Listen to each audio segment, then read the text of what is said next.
So, you're dreaming of a teaching career out here in the Golden State. That's fantastic, but, the path to getting there can seem a little winding. Don't worry, it really doesn't have to be. Today, we're going to chart out your personal roadmap to earning that California teaching credential. All right, let's jump right in. Just considering a move into a California classroom is a huge first step. The state has this massive, diverse student population, and believe me, a very real need for passionate educators, people just like you. But to actually get into that classroom, you first have to navigate the state's pretty unique system for certifying its teachers. Okay, let's be honest. From the outside, the whole process can look like a tangled mess of requirements and deadlines. But we're going to unravel it for you, step by step. We'll show you the clear path from where you are right now to standing in front of your very own classroom. Seriously, think of this as your personal GPS for the journey ahead. Now, before we go any further, let's get the lingo right. It's a small thing, but it's important. In California, you don't earn a license or a certificate. Here, we earn a credential. That's the official term for your authorization to teach, and it's all managed by one agency, the Commission on Teacher Credentialing, or the CTC. Using the right term from day one kind of shows you get the system you're about to enter. And now for your first big decision. Look, on any road trip, you have to pick your destination before you even hit the gas, right? Well, for your teaching journey, that means deciding exactly what kind of classroom you see yourself in. You've basically got two main options here. Do you picture yourself with one group of elementary schoolers all day long, guiding them through everything, reading, math, science, the whole shebang? If so, that's the multiple subject path. Or do you see yourself as a high school history buff or a biology expert, sharing your passion with a bunch of different classes throughout the day? Well, that's the single subject path. This one choice really sets the entire direction for the rest of your journey. Okay, so once you've chosen your credential type, pretty much everyone travels down the same main highway of core requirements. Let's take a look at the essential stops you're going to have to make along the way. The whole process can really be broken down into 5 key steps. First up, you need a bachelor's degree. Can't get around that one. Second, you have to complete a state-approved teacher prep program. Third, you've got to prove you actually know your stuff. That's called subject matter competence. Fourth, you'll need to pass some required state exams. And finally, you'll clear a professional fitness review, which is basically a background check.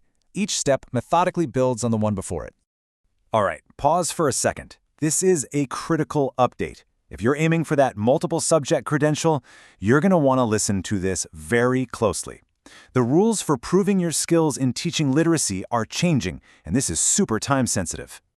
So here's the deal. The RECA exam, which has been an option for a long time, is being phased out. If you're planning to use it, you have a hard deadline. After October 31st, 2025, that route closes for good. This is the perfect example of why you must, and I mean always, check the official CTC website for the most current, up-to-date information on approved tests. So, what if your journey doesn't start as a recent California college grad? What if you're coming from somewhere else? Well, the good news is there are other on-ramps to this highway. Let's explore a couple of the most common alternate routes. Maybe you're already an experienced teacher, and you're thinking about moving to California. The state has a process just for you. But I got to tell you, it's not an automatic transfer. The CTC is basically going to perform what's called a gap analysis. They'll look at the license you already have, they'll comb through your transcripts, and they'll review your teaching experience. What they're doing is checking to see how it all lines up with California's standards.